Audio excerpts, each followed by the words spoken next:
let's get into our relegation format. David, what did we call it? What did you call it? The Crane and Company certified proposal for college football relegation to fix conference realignment and be more gooder. Yes. Beautiful. That is, and if you want to know who it's certified, it doesn't matter because it is certified by us. Certified. Okay. So look, college football is changing a ton anyway. And at first, when we were talking about relegation, I think Danny Cannell brought it up. I was like, no, a couple years ago. Didn't feel right. No, didn't feel right. But now, you look, USC and UCLA are going to the Big Ten. You got the ACC, the Atlantic Coast Conference, was talking about bringing in teams from the West Coast. NIL, transfer portal, they're changing all of it anyway. Why not? So we decided, to get everybody together, which means us, and come up with the best relegation format possible. Tell them about the gun line, David. The biggest thing to me is, like you said, if we're already going to make all these changes, then it does seem like this is the best time to do this. 10 years ago, I would have never thought, hey, we need a relegation system in college football. But, and what we're about to propose here is not going to solve the NIL problem or the transfer portal issue. But I do think that this could be something that would increase parity and at least solve this conference realignment situation. Be fun. And we have to give a shout out to our boy Cody Nason. Yes, Put some of these the graphic king together for us and really did some of the due diligence behind here. So do you want to talk about how the Power Four and Group of Four will work now? Because that sounds weird when you hear it. It does. So we know the Pac-12 is going the way of the dodo bird, right? There's like 4 teams left over there, and they're trying to get out. It's a real, panic room, Jodie Foster situation with that whole group. So we're saying the Pac-12 would merge with the Mountain West, right? Mountain West, all right? Pac-12 coming together. So Pac-16. So whatever. And there'll be a group of 4. So that takes one away from the Power 5. See what I'm saying? So now there's 4. It's a Power 4. But we also, to make it even, right? Even Stevens, merged the Sun Belt and Conference USA to make the Sun Beltic USA. Yes. Okay. So you have 4 Power 5. So weird to say. 4 power conferences and group of 4, right? So it's 4 and 4. So this is how relegation would work. If you don't know what relegation is, that means that you move up and down. Like teams move down, teams move up, okay, to a conference, and I'm going to get to that. So the last place finisher in each Power 4 conference, so the SEC, the ACC, the Big Ten, and the Big 12, each team that finishes last in that conference plays the winner of each conference in the Group of 4, okay? So the MAC, the Sun Beltic USA, the Mountain West, and the AAC. Whoever wins that plays the last place finisher, and you may have to go through tiebreakers in the Power 4 conference to see who moves up and moves down. Now, the relegation games, who plays who, the matchups, are determined by regional proximity, and we'll show you that in the graphic that's coming up between the Power 4 and the Group of 4. Now, the relegation game, here's the cool part, is played at the Group of 4's home field. That is the reward you get as the Group of 4 team, because that'd be unfair to ask the winner of a Group of 4 conference to go on the road to play the last place finisher of the Power 4 conference, okay? Now, how do we determine is there a champion in the Group of 4? Yes, here's how you do it. You separate the Power 4 and the Group of 4 top 25. So you have a Group of 4 top 25 and a Power 4 top 25. The team that finishes number 1, all right, the committee votes number 1 at the end of the year in the Group of 4 top 25 is technically the Group of 4 national champion. Old school style, right? How we used to do it. Mm-hmm. There is no Group of 4 playoff. There is a Power 4 playoff, 12-team playoff like we're doing now to determine the national champion. So we're not saying that the Power 4 is just whoever finishes number 1, ranked number 1 at the end of the year. But in the Group of 4, it is. Because the Group of 4, their biggest deal is being able to move up to the Power 4. Okay, so we're good there. Did I explain that well enough? I think you did well. Yes. What do we not like about this so far? Is there anything we would want to change? The Group of 4, if you wanted to have like a title game, could it be if the Group of 4, if you only had one team win their relegation game, then they would be, obviously they'd be number 1 in the rankings and they would be the Group of 4 champion. But if you had 2 teams win their relegation games, could you have a national championship for them? Or yeah, I think you could, but like wouldn't you rather have like, if we were going to play like a group of 4 national championship game, wouldn't you rather just go ahead and have a game like scheduled, like regardless of what happened in relegation? But then you get in the point of, well, neither one of those teams, if they lost their relegation game, they're not moving up. And then all of a sudden, like the team that finishes 4th, sneaks around and beats West Virginia or somebody and they move up. I don't know. We can explore that one more. The best part about this, the problem that it would solve is there are fewer programs than vying for one national championship. So if you had 4 Power 4 conferences at 16 teams, which is basically where we're going, you have 64 teams that can win the national championship. And there are probably going to be 16 playoff spots when all things are said and done. I mean, we're going to 12-team playoff first, but it will probably be 16 by the time that new TV deal is signed. So at least now, you have fewer teams trying to vie for one championship, and with the expanded college football playoff, I think you're going to see more parity in recruiting. So that will help. But now there's also this incentive that, hey, you can't just come in last in football every single season or you're going to get relegated down. You talk about people not opting out at the end of the year. Imagine if your team is, you're Vanderbilt playing Kentucky last game of the year, and if you lose that, then now you're going to have to fight for your life to stay in the SEC.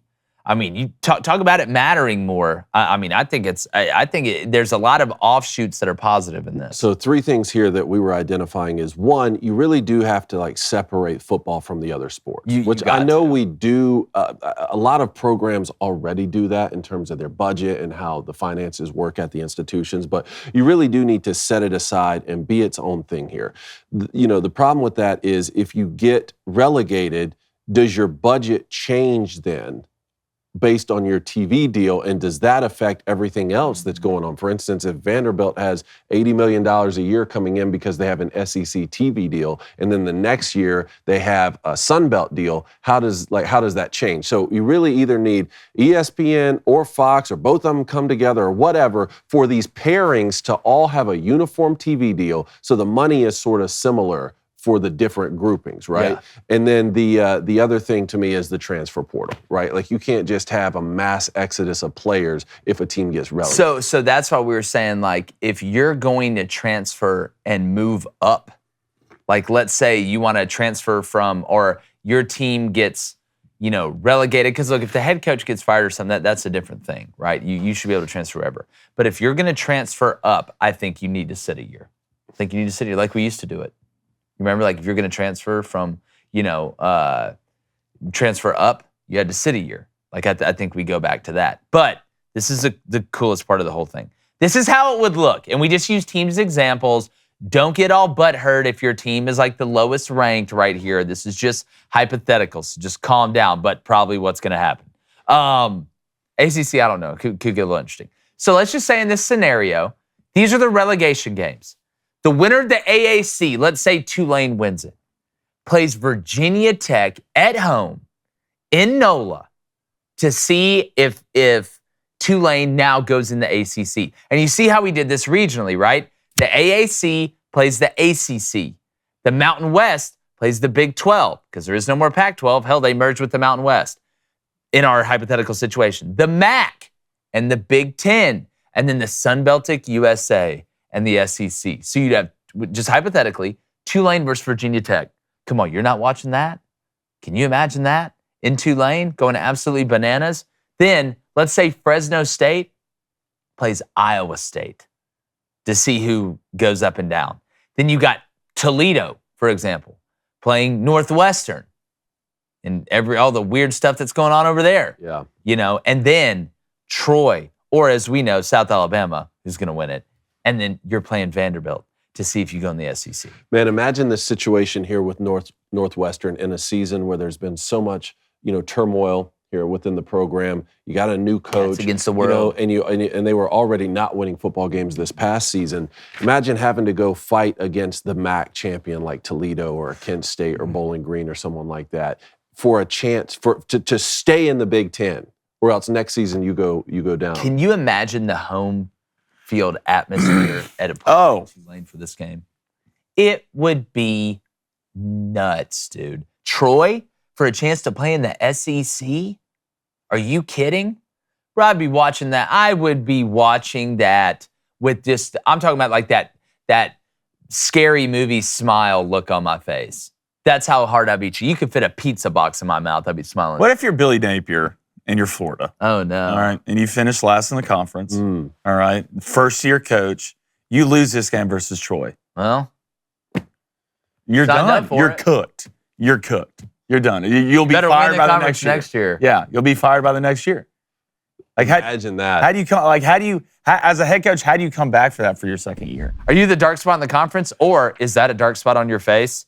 Is it bothering you? Because it's bothering me. Or what about all those sunspots all over your body? Now you can watch them disappear, like Vanderbilt if we went to relegation in the SEC, safely and quickly in 3 quick minutes, okay? We all use this. It's skincare, right? For men and women. We go on TV technically every day. On the radio, it really doesn't matter. Some people have a face for radio, some don't. But, David, you use it, and that's why you have super silky, smooth skin. The whole family's on it now. Nice. Got it for the wife, got it for mom, for Mother's Day. Yeah, I've been using it twice a day, so I don't know. I'll let you guys tell me if it's working or not. You look great, bud. You look great. You're glowing. You're shining right now. You are glowing right now. Must be nice. Flaming Yes. Dragon. You use it. Even under that beard, you look good. Have to. Don't sleep much. Get a lot of dark spots under the eyes. I have to use it. I'll look like a zombie walking in the morning. That is true. Guys, like, seriously, I know we just got on here. It sounds like this stuff seriously works. No, it really did. Well, Like, there's it a really reason does. it's sold out. Booster Yeah. Club sold out Genucel. Because the cool part is, it is for both men and women. It's not like, hey, this is cream for dudes. Hey, this is cream for chicks. It's for everybody. It's useful for everybody. So go to Genucel.com/booster to order the new dark spot treatment system today and say goodbye to those pesky spots tomorrow. That's GENUCEL.com/booster. And guess what? If you go there right now, you will save over 70% off of Genucel's most popular package that includes the dark spot system we just talked about. Genucel.com/booster. You got skin in the game. Maybe the best slogan I've ever made up. You know what I like about this? This is not just us like reaching to like try and make a change that's unnecessary. This, like, they do this in European soccer, right? So there's already a precedent, but this solves several of the problems that college football is dealing with right now.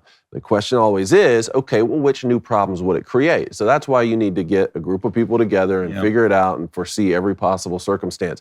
But this would actually work whenever you have so many possible teams. Like Major League Baseball is the only other sport where this could work because they have a built-in minor league system. Yeah. So it's like, hey, if the Red Sox are going to come in last in their division, they could fight, against a minor league team or something. But with that being said, this could actually solve some of the realignment situations that we're Yeah, and the thing I like about this is it's regional too. There's regional proximity. Toledo playing in the Big Ten would It's as be regional as you can get. now that everything's changed. Yeah, as you can get. I mean, the furthest you're looking at going, is what? Mountain West and Big 12? I mean, you have teams out in the West Coast having to go to to play some of these Big 12 teams, but that's not a huge... So then what happens with all the independent schools? there is no Notre independence. Dame being chief among There is no independence. So they would just have to join the ACC? You have to, whatever conference. To me, Big 10 doesn't matter. They're not going to join the Big Ten. Well, with super conferences or where we're going, if we end up with 2 super conferences, Notre Dame's going to have to get in. They're going to have to jump in a conference. Nobody's going to schedule them. Because if I'm in a conference with 30 teams, the more teams are in your conference, the more conference games you have to play. And if I'm a head coach and I got to play 10 games in a 50-team super conference, let me tell you the story about the time I didn't schedule anyone good for those other 2 games. We'll play Helen Keller A&M before we played. What, am I scheduled Notre Dame and then go on an 11-game in-conference schedule? Yeah, no, right? So, I mean, you see like Navy they joined a conference. Army's been in a conference before. Air Force is in a conference in the Mountain West. Eventually, Notre Dame is going to have to join one. I don't care what you say. You can sit here and say, oh, well, it's going to be 3 years, it's going to be 4 years. In our system, you better sign up, bud. You better sign up. And it probably needs to be the ACC because you're one of the few people that can save them down the road, if we're going to be honest, especially if Clemson and Florida State and then find a way to just crawl out. And then you could probably figure out a way to align this with bowl games too. Yeah. These relegation games become bowl games, essentially, the weeks after the conference. Who's opting out of that game? Who's opting out of that? Who's opting out of that one on either side, right? You don't want to be part of the team that got sent down. That's your legacy? Man, hell no. We want to know, 1-855-236-3228 or in the chat. Remember, if you donate, we'll read it first. What you guys think. Honestly, honest hour, right? I wonder what the waitress was wearing at Applebee's, whatever. Will Ferrell, old school. The trust tree. All right? So, let's get to the Booster Club. Cody Williamson with a $5 donation. Appreciate it, Cody. T-Dub. Says, wife and I are at the hospital. Uh-oh. Good chance my daughter is born on a Flaming Dragon Friday. Oh, it's a winner. Not sure what that means, but I like it. I pushed to just legally name her Flaming Dragon. You should. But Mom didn't go for it. Oh. We'll talk. Come on, Mom. Hey, listen, like, I know there's a lot going on. Okay, it's an emotional time. Mm-hmm. But, you know, it's 2023. We were reading names the other day off a roster that would some guy was named Titsworth. Yeah. Okay. Parker? Yeah. Seminole Park? Some guy was named like Wonderful, Terrific, Beautiful. Pig Cage. Pig Cage. So Flaming Dragon, it could be a lot worse. Could be a lot worse. But in all seriousness, good luck. Hope everybody's healthy. Mama's fine. Baby's fine. Cody, congratulations, buddy. We're That's excited for awesome, y'all. man. Let's go to Cole Fring, $5 donation. You know what this is. LeBron is mid, MJ's a GOAT, Flaming Dragon's the best day of the week. Let's hit the over today, boys. Let's don't hit the over. It Yeah, was we the never best seem to day. hit the over anymore. I know. Let's go to Jack Hogan, $5 donation. Appreciate it, Jack. Oh, son. Says, I was right about A&M's NIL trouble last week. Yeah. I'm feeling the hot hand. Auburn is going 99-3, the top 8 recruiting class. I don't the top 8 recruiting class right now. I think they're going to get Cam Franklin. What I'm interested to see is if Auburn gets the number 1 basketball player in the country, the Flory Badunga guy. Flory Badunga? I said the last name wrong. We're just going to call him Flory. It's not that easy, is it? Here's what. Just put the ball in the basket. That's what. A&M, if you saw the NIL thing kind of cave because of IRS reasons. It's for the IRS. So, but I'm going to be honest with you. I think this could be a good thing for A&M.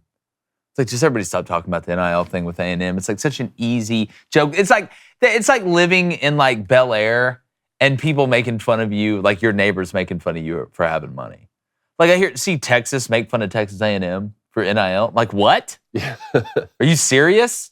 It's like you just landed in the jet and got out and started calling people, making fun of people for being rich. Like, everybody pays everybody. That's why I laugh, like, even before NIL. Teams like, oh, your team's cheating. Dude, your team's cheating too. They all were paying people.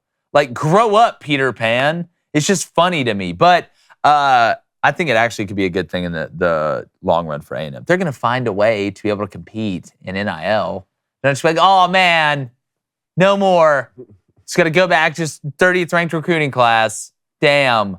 Here's another $800 million, Jimbo. All right, let's go to Noah. He says, the only thing that sucks is that you have an off year or a transition year with a new head coach.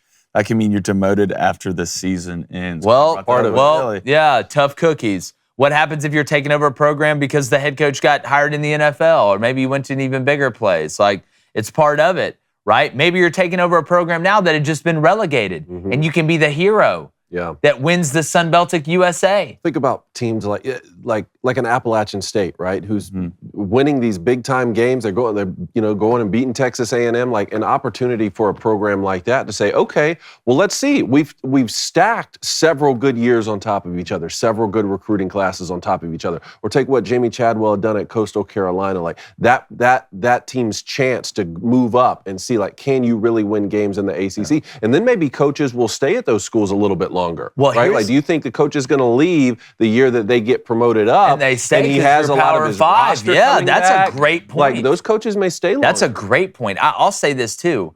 Think about this scenario where if you're now a group of 4 school, if we went to this relegation system, the only reason they play these big Power 5 schools, right? Some of them have a chance to win the game. I'm not saying none of them have a chance to. We've seen it before.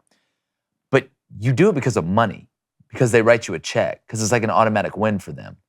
But if you have a chance, let's say, to move up to the SEC and be part of that TV rights deal, is it worth the risk to just try and play cupcake teams in the non-conference and try and win your conference, then win the relegation game, to now get paid way more than that school would have paid you for a one-off game to just beat your ass?